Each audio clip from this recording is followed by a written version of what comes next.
Zindzi Mandela, activist in South Africa and ambassador, dies at 59. Zindzi Mandela, the youngest daughter of Nelson Mandela and Winnie Madikizela-Mandela, who found her own voice as an activist and poet, died in Johannesburg on Monday. She was 59. Her death, at a hospital, was announced by Cyril Ramaphosa, the president of South Africa. He did not provide a cause of death. More commonly known by her shortened name, Zindzi, Miss Mandela was serving as South Africa's ambassador to Denmark at her death.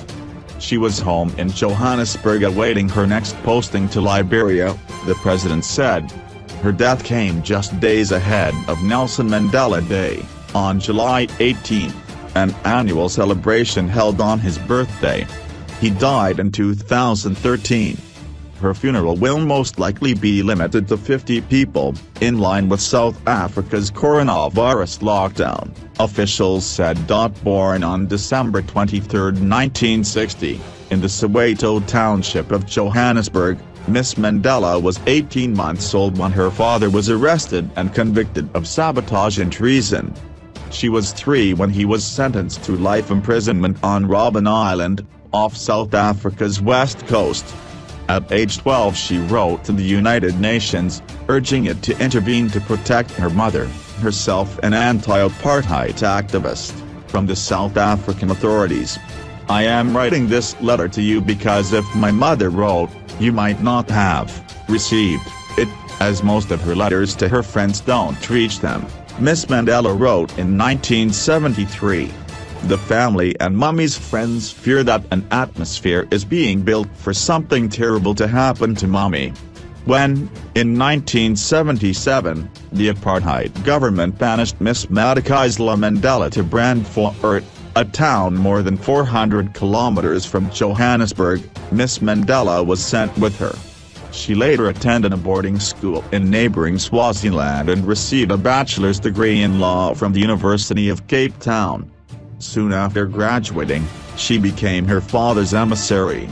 South Africa's president, P.W. Botha, had offered to release Mr. Mandela on the condition that he be confined to the semi-independent territory of the Transkei, which had been established by the White National Party administration for black inhabitants. Mr. Mandela rejected the offer, and his daughter delivered that message to the Botha government.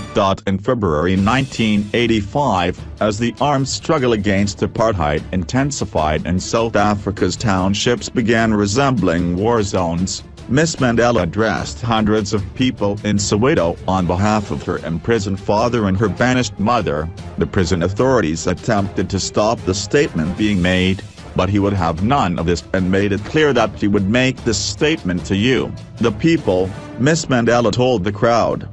That was the moment Miss Mandela came into her own as an activist, said Linda Sisulu, a cabinet minister and daughter of the anti-apartheid activist Walter Sisulu, who was imprisoned alongside Mr. Mandela.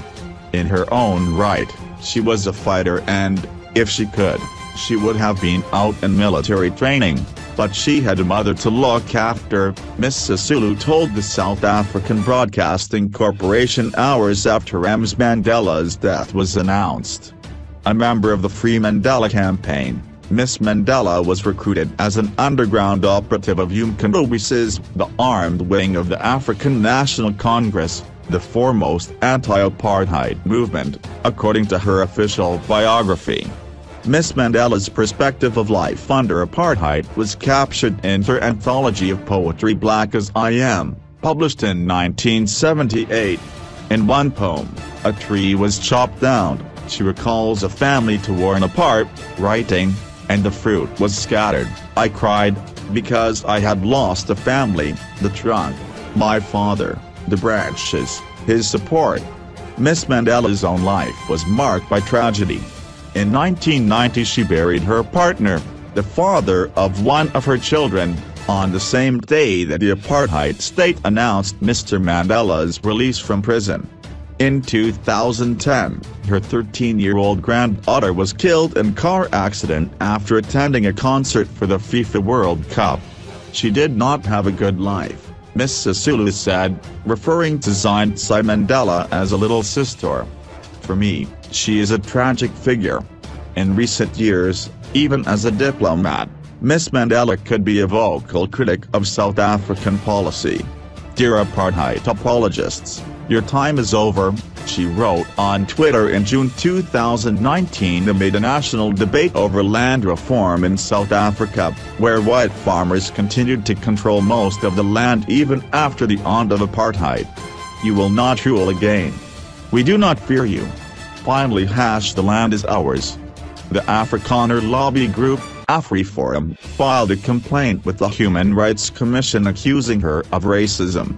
She refused to back down, later posting, "I am not accountable to any white man or woman for my personal views." In February, she tweeted her dismay that F.W. de Klerk, the former president of South Africa, was allowed to attend the State of the Nation address after he had made comments that all South Africa's woes cannot be blamed on apartheid. Miss Mandela said she was heartbroken by Mr. de Klerk's justification of his actions, and posted a photograph of her mother being dragged by police officers and soldiers in 1991.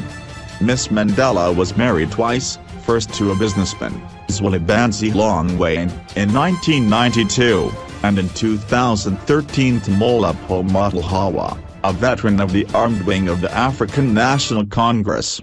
She is survived by her 4 adult children, her daughters Olka Mandela and her sons Onwa Mandela, Ambith Mandela and Zuabo Mandela.